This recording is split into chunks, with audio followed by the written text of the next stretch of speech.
kita mengenal dulu beasiswa unggulan ya, teman-teman. Beasiswa unggulan adalah pemberian biaya pendidikan oleh pemerintah Indonesia kepada putra-putri terbaik bangsa Indonesia, tentunya untuk menempuh studi pada jenjang sarjana, magister, dan doktor pada perguruan tinggi penyelenggara beasiswa unggulan. Tidak seluruh perguruan tinggi di Indonesia gitu ya, 123 PTN dan sekitar 2.000-3.000 ya PTS di Indonesia itu memiliki atau menerima mahasiswa-mahasiswa penerima beasiswa unggulan. Mungkin di sini bisa saya sampaikan sedikit gambaran untuk perkembangan begitu ya beasiswa unggulan, di mana beasiswa unggulan ini sebenarnya sejak 2006 Bapak Ibu teman-teman semua sudah ada di Kemendikbudristek. Dah mulai 2020 dengan pengelolaan yang baru di bawah Puslabdik begitu, dikelola di Pokja Beasiswa Pendidikan Tinggi mulai dari 2020 sampai 2023. Penerima per tahunnya untuk kuotanya berbeda-beda ya Bapak Ibu teman-teman, namun sampai dengan 2023 sudah total 6.384 orang penerima beasiswa unggulan untuk semua jenjang S1 sampai dengan S3. Nah, memang paling banyak adalah penerima di 2023 lalu sebanyak 2.550 orang penerima, dan dalam perkembangannya mulai 2022 dalam pengelolaan beasiswa unggulan ini kami sudah juga bekerja sama atau berkomunikasi dengan perguruan tinggi penerima beasiswa unggulan. Jadi dari sana tentu perbaikan terhadap program ini terus kami tingkatkan, di mana kevaliditasan data penerima beasiswa unggulan, kemudian target-target yang harus dicapai, penyelesaian studi tepat waktu, itu tetap kita bisa jaga bersama dengan pengelolaan di perguruan tinggi penerima beasiswa unggulan.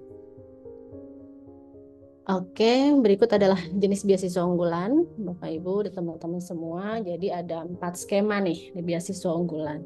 Yang pertama yang sudah kita buka lebih dulu sebelumnya adalah beasiswa unggulan pegawai yang diperuntukkan bagi pegawai Kemendikbudristek di pusat ataupun UPT di seluruh Indonesia. Pendaftarannya akan ditutup di 6 Juli nanti. Begitu, kemudian baru kami melakukan seleksi yang sama dengan beasiswa masyarakat berprestasi. Berikutnya adalah beasiswa masyarakat berprestasi dan penyandang disabilitas. Ini adalah seperti yang tadi saya sampaikan di deskripsi gitu ya, tentang beasiswa unggulan. Jadi untuk ini adalah untuk putra-putri terbaik bangsa Indonesia yang memiliki prestasi akademik dan non-akademik tingkat internasional ataupun nasional. Mungkin kalau kita bicara prestasi itu teman-teman pasti berpikirnya mirip seperti BIM gitu ya, Beasiswa Indonesia Maju gitu ya. Memang perbedaannya adalah di BIM itu seleksinya ada kurasinya gitu ya dari Puspresnas. Tentu BPPT bekerja sama menggandeng Puspresnas untuk melakukan seleksi bersamanya. Nah, untuk masyarakat berprestasi di beasiswa unggulan itu sertifikat prestasi lebih luas begitu ya. Jadi bisa mahasiswa atau siswa-siswa yang akan apply beasiswa unggulan ini bisa mencantumkan atau mengklaim gitu ya prestasi-prestasi yang pernah dia ikuti, entah itu tingkat kabupaten kota gitu ya, atau biasanya diselenggarakan di universitas gitu ya, porsennya atau apapun gitu, kemudian mendapat juara atau apapun pengakuan gitu ya dalam bentuk sertifikat, itu bisa dilampirkan dalam pendaftaran beasiswa unggulan. Berikutnya adalah beasiswa penghargaan. Beasiswa penghargaan ini kami berikan untuk anak kandung dari orang tua yang gugur dalam menjalankan tugas negara atau sesuai dengan instruksi Presiden Republik Indonesia. Beasiswa unggulan penghargaan sudah kami berikan di 2 skema. Yang pertama adalah di tahun 2021 kami berikan beasiswa penghargaan bagi anak-anak korban KRI Nanggala 402 Surabaya. Jadi semua anak-anak dari korban ini, entah itu nanti dari SD, posisinya ya masih di SD, sampai dengan pendidikan tinggi jenjang S1 itu sudah dijaminkan pembiayaan pendidikannya gitu ya. Ini adalah beasiswa terpanjang begitu ya dalam penyelenggaraan beasiswa di Kemendikbudristek karena dijaminkan dari SD sampai dengan perguruan tinggi gitu. Berikutnya yang impres yang berikutnya di 2023 kami harus membiayai beasiswa penghargaan untuk anak-anak korban pelanggaran HAM berat. Itu juga berdasarkan impres. Yang pertama launching kick off-nya itu di Aceh waktu itu untuk anak-anak korban pelanggaran HAM yang tentunya divalidasi tidak hanya dari Kemendikbudristek tapi data kami terima dari Kemenpolhukam untuk kami cross check dengan data Dapodik, dan ketika memang di Dapodiknya dia statusnya aktif gitu ya, sekolah di mana, jenjang apa, sekolah di mana dan kelas berapa gitu ya kalau SD. Nah, itu baru valid dan kita bisa berikan bantuan pendidikannya. Berikutnya adalah skema non-degree. Skema non-degree ini tidak selalu ada setiap tahunnya, bergantung kepada kesediaan anggaran di Puslabdik begitu ya. Teman-teman atau masyarakat yang menginginkan skema non-degree, pembantuan pembiayaan untuk lokakarya, residensi, magang, short course, konferensi, bahkan untuk penelitian dan perancangan di bidang pendidikan bisa mengirimkan surat gitu ya yang ditujukan kepada Kepala Puslabdik, tentu dengan mencantumkan rekomendasi-rekomendasi dan kebutuhan penganggaran yang untuk menyelesaikan atau melaksanakan program yang non-degree yang akan dilaksanakan oleh pendaftar gitu. Berikutnya jangka waktu beasiswa, Bapak Ibu, teman-teman semua. Beasiswa unggulan ini diperuntukkan untuk jenjang S1 sampai dengan S3 dan bisa untuk mahasiswa baru ataupun ongoing yang maksimal berada di semester 3 gitu. Jadi pembiayaan untuk mahasiswa baru S1 itu akan diberikan selama maksimal di 8 semester atau 4 tahun. Kemudian jika mahasiswa S1 itu statusnya ongoing, berada di semester 2 ataupun semester 3, maka yang dibiayai oleh beasiswa unggulan adalah sisa masa studinya. Kalau dia semester 2, maka sisa masa studinya di 7 semester, kemudian kalau di semester 3, maka 6 semester. Begitupun untuk jenjang S2 dan S3. Untuk S2 maksimal adalah 4 semester diberikan beasiswa unggulannya, kemudian kalau dia ongoing, sisa masa studinya kalau di semester 2 itu hanya 3 semester, kemudian di semester 3 hanya 2 semester atau 1 tahun. Untuk S3 diberikan pendanaan beasiswa unggulan untuk maksimal di 6 semester. Kemudian juga bisa ongoing kalau dia semester 2, kadang kan kalau pasca sarjana ada yang mulai genap gitu ya Bapak Ibu, teman-teman. Nah, itu bisa diberikan pendanaan sisa masa studinya. Kalau dia semester 2 maka sisa 5 semester itu diberikan BU-nya.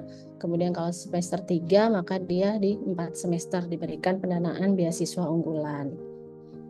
Apa sih komponen beasiswa unggulan yang tentunya sudah dibaca ya di pedomannya. Jadi untuk beasiswa unggulan masyarakat berprestasi ini akan diberikan komponen biaya pendidikan, biaya hidup, dan biaya buku gitu.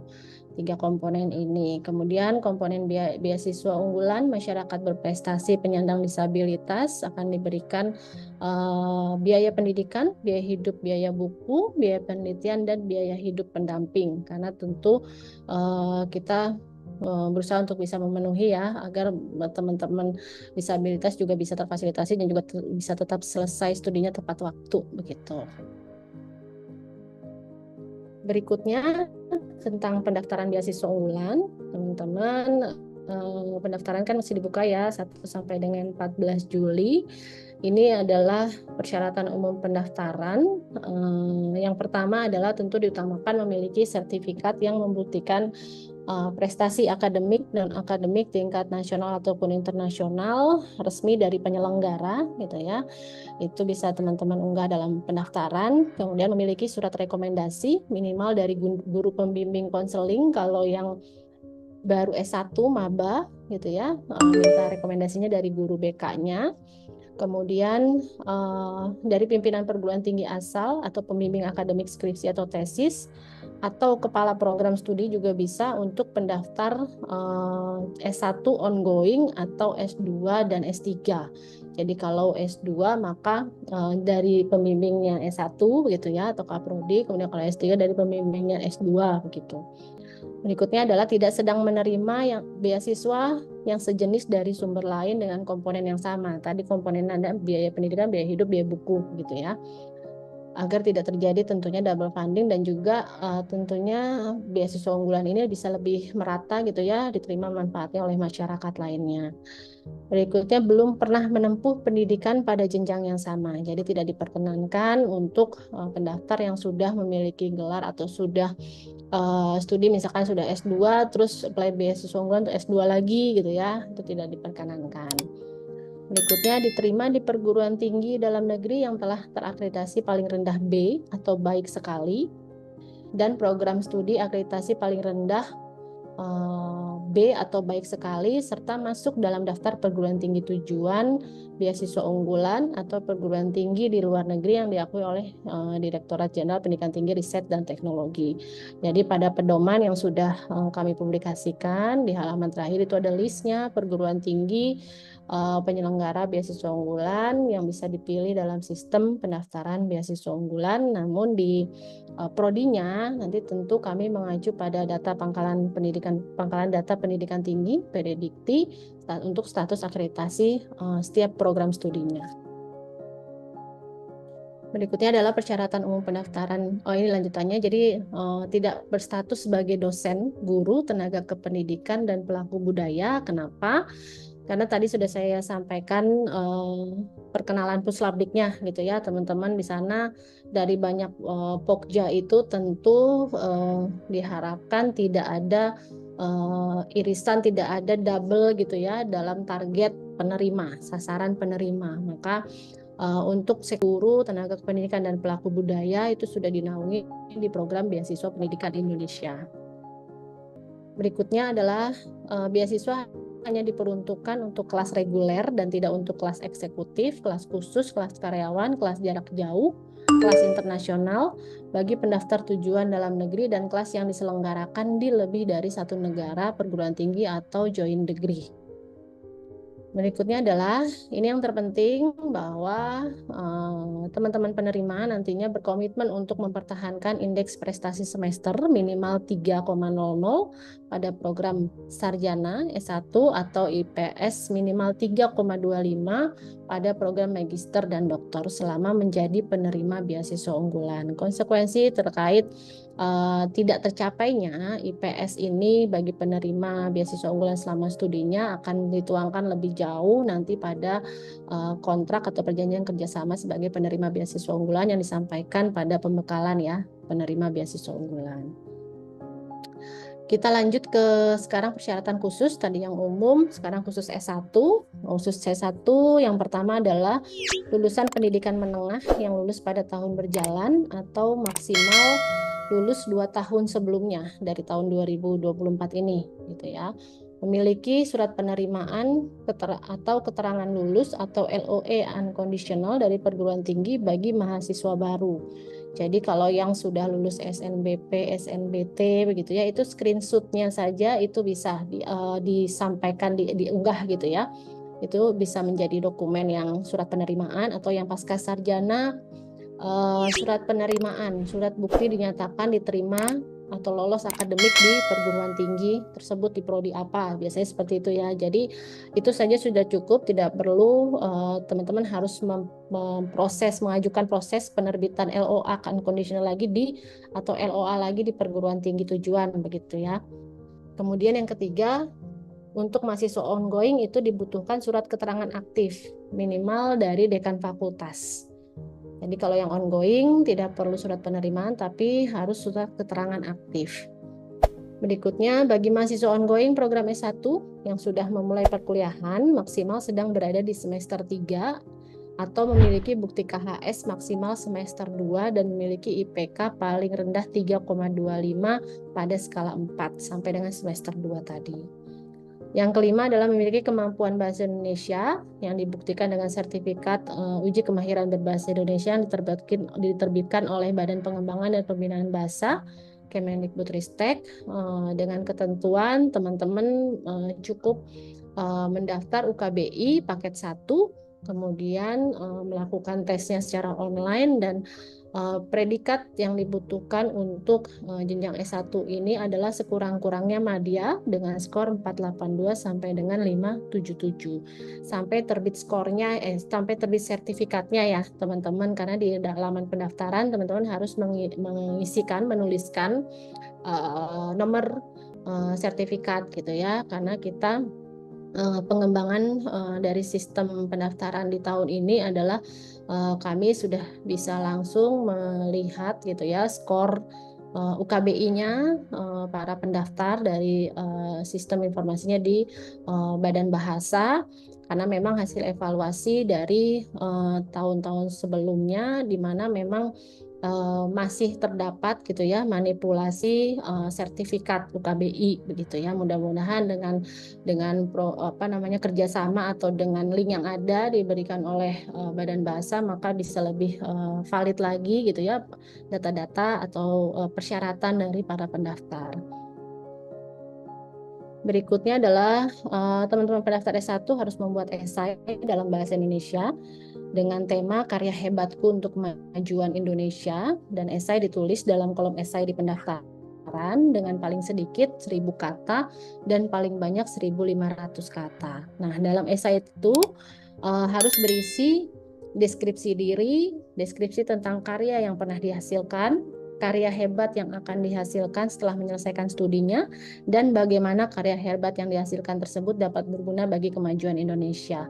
Jadi rancangannya, kerangkanya isinya seperti itu ya teman-teman Bapak Ibu semua. Nah, berikutnya adalah masuk ke S2 untuk persyaratan khususnya. Yang pertama ada syarat usia, ini untuk S2 belum memasuki usia 32 tahun pada tanggal 31 Desember 2024 bagi pendaftar mahasiswa baru, atau belum memasuki 33 tahun untuk mahasiswa yang ongoing. Nomor 2, memiliki surat penerimaan atau keterangan lulus, sama seperti tadi ya, cukup surat penerimaan aja, keterangan bahwa lulus seleksi akademik begitu ya.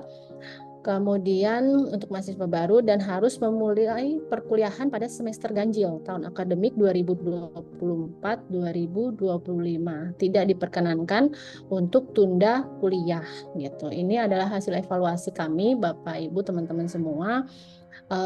Tentunya ketika kita seleksi di tahun ini gitu ya, kami tetapkan tadi 2.500 ya tahun ini.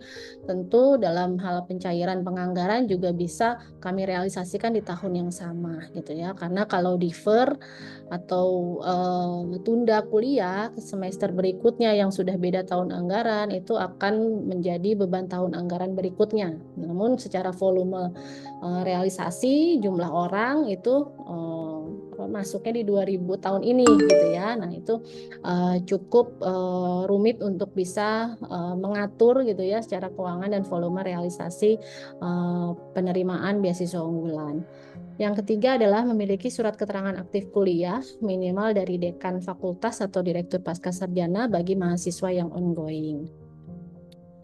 Yang keempat, untuk ongoing jenjang S2 yang sudah memulai perkuliahan maksimal berada di semester ketiga atau memiliki KHS maksimal semester 2 dan memiliki IPK paling rendah 3,25 pada skala 4. Berikutnya juga memiliki nilai IPK S1 paling rendah 325 pada skala 4, jadi 3,25.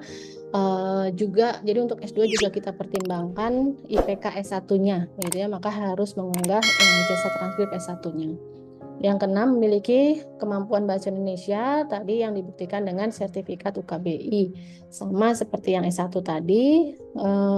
Untuk jenjang S2 ini paketnya sama paket 1, namun untuk skornya predikatnya sekurang-kurangnya adalah unggul atau skornya 578 sampai 640.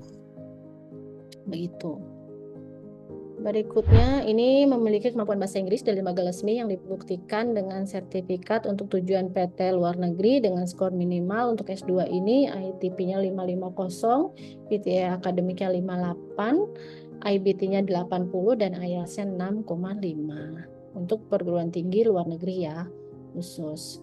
Kemudian memiliki rencana studi dengan ketentuan yang pertama memuat gambaran tentang alasan memilih bidang program studi tersebut, kemudian topik yang akan ditulis dalam tesisnya, juga rencana studi dari awal semester hingga selesai, dan dokumen tersebut diunggah pada kolom pendaftaran, Bapak Ibu teman-teman.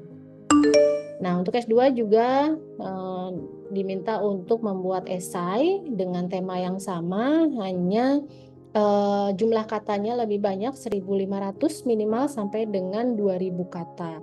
Isi esainya juga sama, berisi deskripsi diri, deskripsi tentang karya, dan seterusnya sama seperti jenjang S1 ya. Dan itu diisikan di sistem pendaftaran. Sekarang masuk ke persyaratan khusus yang S3, Bapak Ibu teman-teman.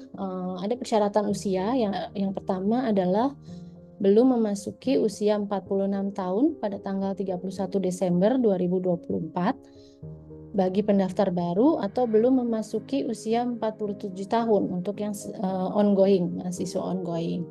Yang kedua, sama juga harus memiliki surat penerimaan LOE, juga sama tidak diperkenankan untuk mahasiswa yang tunda kuliah. Yang ketiga adalah memiliki surat keterangan aktif untuk mahasiswa yang ongoing. Kemudian untuk ongoing program dokter S3 ini, yang sudah ongoing itu hanya maksimal berada di semester ketiga atau memiliki bukti KHS maksimal semester 2 dan memiliki IPK paling rendahnya 3,40 pada skala 4. Nah, pendaftar S3 juga diwajibkan untuk mengunggah ijazah transkrip S2 karena kami menilai juga untuk IPK S2-nya paling rendah adalah 3,40 pada skala 4. Yang keenam, ini sama juga memiliki sertifikat UKBI yang skornya tadi unggul ya, untuk sama dengan jenjang S2 tadi.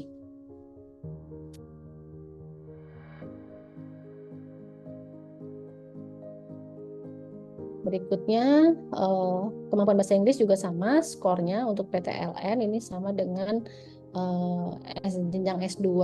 Kemudian, nah untuk S3 ini bikinnya proposal penelitian, disertasi dengan ketentuan proposal tersebut kurang-kurangnya memuat judul latar belakang, rumusan masalah, pertanyaan penelitian, metode, manfaat, simpulan dan saran, dan daftar pustaka. Jadi perancangannya, kerangkanya sudah kami sampaikan begitu ya untuk jenjang S2 ataupun S3. Kemudian dokumen tersebut diunggah pada kolom yang tersedia di sistem pendaftaran. Untuk yang ke-9, teman-teman S3, pendaftar S3 juga membuat esai, temanya sama seperti jenjang S2 dan jumlah katanya juga sama, 1.500 sampai 2.000 kata. Baik, sekarang kita masuk ke kelengkapan berkas. Jadi ini beberapa 1 sampai 13 adalah kelengkapan berkas yang harus diunggah oleh para pendaftar di sistem beasiswa unggulan. Yang pertama tentunya KTP harus yang jelas terlihat begitu ya, karena kami untuk memastikan tentunya tahun lahir gitu ya, tadi sesuai dengan persyaratan gitu ya, nama lengkap, NIK begitu. Kemudian KTM untuk mahasiswa ongoing itu diunggah, tadi surat penerimaan atau surat keterangan lulus seleksi akademik begitu ya, itu juga diunggah. Kemudian surat keterangan aktif ini bagi yang ongoing, itu diunggah, wajib diterbitkan oleh perguruan tinggi. Kemudian KHS semester 1 dan 2 untuk mahasiswa ongoing. Kemudian ijazah dan transkrip nilai terakhir untuk jenjang S2 dan S3. Sertifikat UKBI, kemudian sertifikat bahasa Inggris untuk perguruan tinggi luar negeri, rencana studi untuk program magister, proposal penelitian disertasi untuk pendaftar program doktor, surat rekomendasi sesuai dengan format yang dapat diunduh di laman, Kemudian surat pernyataan pendaftar beasiswa unggulan juga sesuai format yang dapat diunduh. Kemudian sertifikat prestasi dan kompetensi. Apapun prestasi yang sudah dimiliki, sudah diraih oleh para peserta bisa diklaim, diunggah di laman pendaftaran. Juga kompetensi-kompetensi yang sudah bersertifikat gitu ya, bisa diunggah di laman pendaftaran. Berikutnya ini adalah Mapres disabilitas. Untuk disabilitas, beasiswa yang diberikan hanya untuk jenjang S2 dan S3 dan ragam penyandang disabilitasnya meliputi penyandang disabilitas fisik, disabilitas intelektual, disabilitas mental, dan atau disabilitas sensorik. Ragam penyandang disabilitas yang dialami secara tunggal, ganda, atau multiple dalam jangka waktu yang lama. Itu yang bisa kami fasilitasi dengan BU. Berikutnya adalah pendaftar memenuhi persyaratan umum yang sama dengan tadi persyaratan umum yang Mapres non-disabilitas, kemudian memenuhi persyaratan khusus jenjang S2 dan S3 pada persyaratan tadi non-disabilitas, menandatangani surat pernyataan yang menyatakan bahwa dirinya benar termasuk dalam mahasiswa berkebutuhan khusus. Kelengkapan berkasnya untuk yang Mapres disabilitas itu semua berkas sama seperti yang non disabilitas, surat pernyataannya juga sama, ditambah surat keterangan dari dokter, ahli atau lembaga yang relevan menyatakan atau menerangkan sebagai penyandang disabilitas sesuai dengan ragam penyandang disabilitasnya. Baik, itu terakhir syarat persyaratan. Kita masuk ke jadwal dan cara pendaftaran. Untuk jadwal, teman-teman, Bapak Ibu semua sudah dapat melihat di pedoman, begitu ya. Pendaftaran kita range memang 1 sampai 14 Juli seperti tahun-tahun sebelumnya. Kita sekitar 2 minggu pendaftaran dibuka dan biasanya setiap tahun rata-rata pendaftar atau yang memiliki akun gitu ya, peminat beasiswa unggulan ini sampai 19.000 akun begitu ya. Kemudian seleksi tahap ke-1 itu kami laksanakan di 15 sampai 4 Agustus 2024 yang tentunya diharapkan pada 9 Agustus 2024 kita sudah bisa mengumumkan hasil seleksi tahap pertama. Berikutnya ke seleksi tahap kedua dilaksanakan di tanggal 12 sampai 31 Agustus. Pada seleksi tahap kedua ini informasi-informasi pengumuman seleksi tahap pertama, tahap kedua itu semua kami lakukan melalui email masing-masing pendaftar. Jadi silakan nanti dalam range waktu ini Bapak Ibu teman-teman semua bisa cek inbox emailnya begitu ya untuk memastikan status hasil dari seleksi tahap 1 ataupun tahap kedua. Yang pengumuman untuk tahap kedua atau tahap akhir adalah dijadwalkan di 10 September 2024. Tentunya harapan kami, target kami adalah saat teman-teman semua aktif di semester ganjil dan kita sudah bisa menetapkan penerimanya, pencairan dananya pun bisa di bulan September. Kami harapkan rancangan kami seperti itu, mudah-mudahan dilancarkan dalam proses semua tahapannya begitu ya. Berikutnya adalah cara pendaftaran. Ini buklet tentang cara pendaftaran sudah bisa tentu teman-teman unduh di laman beasiswaunggulan.kemdikbud.go.id. Sekilas saja mungkin dapat saya gambarkan. Untuk mendaftar, teman-teman, Bapak Ibu semua bisa mengakses beasiswaunggulan.kemdikbud.go.id, lalu pilih tab menu pendaftaran, kemudian daftar dahulu. Jika memang belum memiliki akun dengan mengklik daftar di sini gitu. Setelah masuk ke klik daftar di sini, kemudian Bapak Ibu akan diarahkan ke laman register. Jadi diisi NIK, nama, email, password, konfirmasi password dan tanggal lahir. Itu semua diisikan, pastikan bahwa email yang diisikan tidak salah karena itu menyebabkan Bapak Ibu teman-teman tidak akan menerima email aktivasi gitu ya. Rata-rata kalau yang komentarnya atau komplainnya atau bertanya gitu ya Bertanyanya, oh nggak dapat email konfirmasi, itu pasti salah ketik emailnya, atau dia punya email lebih dari satu terus lupa gitu ya. Dia waktu ngisi register nih email yang mana begitu ya. Nah, tolong untuk lebih hati-hati dalam melakukan register. Setelah tepat baru diklik simpan. Berikutnya, setelah berhasil silakan ngecek emailnya untuk melakukan verifikasi akun. Jadi perlu verifikasi akun dulu agar bisa login. Jadi kalau setelah register akan masuk ke laman login lagi seperti ini, tapi tidak bisa langsung login pakai NIK dan passwordnya tadi yang sudah dibuat register ya, tapi harus masuk ke email dulu untuk klik di konfirmasi akun di emailnya, gitu ya. Baru nanti bisa masuk ke akses loginnya lagi, isikan username-nya dengan NIK, passwordnya dengan password yang tadi sudah dibuat masing-masing. Kemudian isikan captcha, captcha-nya ini ditambah ya, jangan ditulis 20 tambah 3 gitu, tapi 20 tambah 3 itu 23 gitu, baru sign in gitu.